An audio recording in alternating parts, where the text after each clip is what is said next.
It is a great honour to be asked to speak about the Legion of Mary and about Frank Duff, and in this location at this very moment, because this is the place where the Legion of Mary began.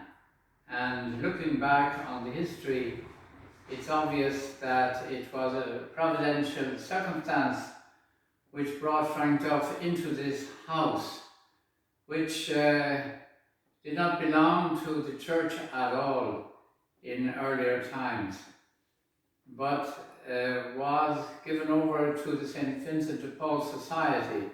And Frank Duff was a member, and in fact he was president, became president of a conference of St. Vincent de Paul in this parish.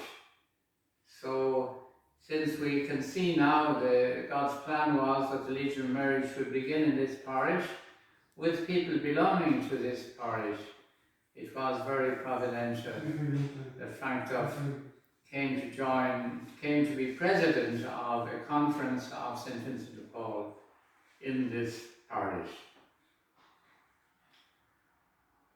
So what else can we say about that coincidence, except that it was part of God's plan? When we look and see the spread of the Legion throughout the world, and its effect on countless souls, bringing many strayed sheep back into the Catholic fold, and bringing people who never belonged to the Catholic faith into the Catholic Church, rescuing, as it did in the very earliest moments of its existence, girls who were involved in prostitution, winning them to a better life. And that is still a work of the Legion of Mary in many countries. So it's a privilege also to be asked to say something from this spot to some legionary in Brazil, because once upon a time, I know, a legionary now deceased, but he was a young man, a young architect, and wanting to give some of his life in a particular way to God, because he had qualified as an architect, and he went to Frank Duff to ask where should he think of going. And Frank Duff said to him, go to Brazil. It is the land of the future.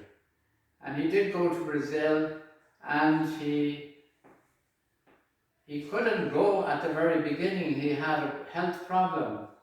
And in the meantime, he recovered from his health problem, and he married a legionary. So in fact, when he went, there were two of them went, and they were both legionaries, and they were both architects, and they devoted all their professional gifts to the Catholic Church, building up churches, new churches in developing areas. So that, in a way, gives an extra special meaning to Frank Duff's words to that young architect, go to Brazil, the land of the future.